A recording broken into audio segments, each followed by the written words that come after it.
اچھوتا خیال، فکر انگیز انشے، شارق علی۔ کسی اچھوتے خیال تک پہنچنے کے لیے ہمیں منفرد طرز فکر اور بھرپور تخلیقی جوش کی ضرورت ہوتی ہے۔ اگر ہم اظہار رائے، مثبت بحث و مباحثہ، بھرپور غور و فکر اور اپنے ذہن میں آنے والے خیالات کو تحریر کر لینے کے عادی ہوں تو اچھوتے خیال تک پہنچنے کا امکان نسبتاً زیادہ ہے۔ تخلیقی جوش سے میری مراد ہے نئے خیالات کے لیے خوش آمدیدگی۔ ایسے لوگ اپنے شعبے میں معتبر اور قابل لوگوں کے لیکچر سننے، خود اپنے ذاتی مشاہدات پر غور و فکر کرنے، حتیٰ کہ اپنے آرام، صحت اور غذا کا خیال رکھنے میں بھی پرجوش ہوتے ہیں۔ بعض لوگ کسی اچھوتے خیال کے تعاقب میں ہوں تو قلم اٹھا کر صفحے پر مسلسل لکھنا شروع کر دیتے ہیں۔ نفسیات دانوں کے خیال میں اگر آپ کا ذہن قلم کے ذریعے سے براہ راست صفحے پر اپنی سوچ درج کرنے لگے تو اس بات کا امکان ہوتا ہے کہ کوئی اچھوتا حل یا خیال آپ کے لاشعور سے نکل کر آپ کے بالکل سامنے آ جائے۔ تو گویا بنا سوچی سمجھی تحریر ایک طرح کی تکنیک ہے اپنے لاشعور تک پہنچنے کی۔ ایک دوسرا طریقہ جو بعض ماہرین کی رائے میں کارآمد ہے وہ یہ کہ ایک صفحے کے بیچ میں آپ جو مقصد حاصل کرنا چاہتے ہیں اسے درج کر لیجئے اور اس کے ارد گرد اپنے ذہن میں آنے والی ہر قسم کی سوچیں چھوٹے چھوٹے دائروں میں نقطہ وار درج کرتے چلے جائیے۔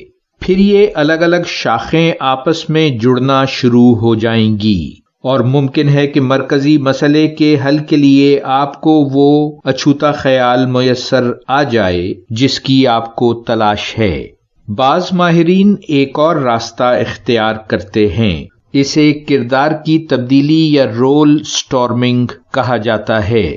آپ جس مقصد، موضوع یا مسئلے پر غور و فکر کر رہے ہیں اسے سامنے رکھتے ہوئے خود کو اپنے ذہن میں مختلف کردار میں تبدیل کر لیں، یعنی اپنے کسی دوست، ساتھی یا اپنے والد یا والدہ وغیرہ کے کردار میں۔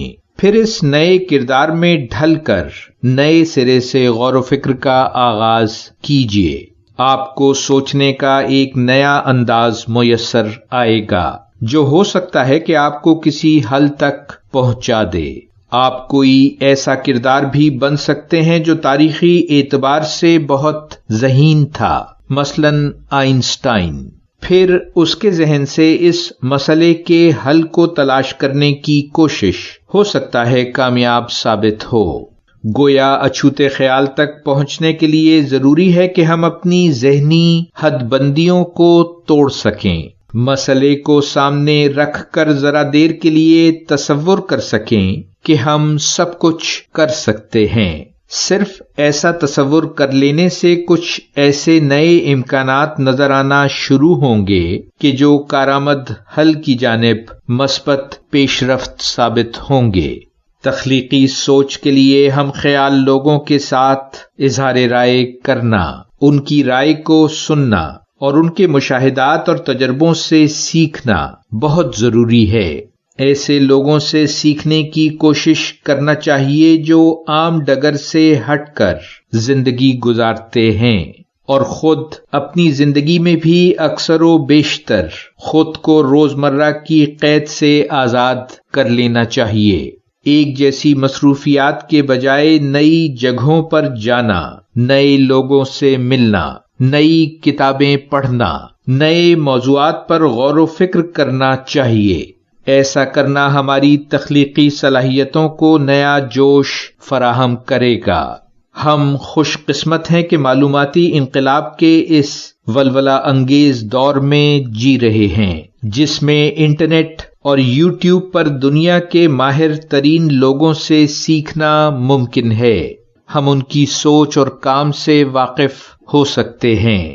ٹیڈ ٹاکس پر دنیا کی بڑی بڑی یونیورسٹیز میں ہونے والی تحقیق سے آگاہی حاصل کر سکتے ہیں۔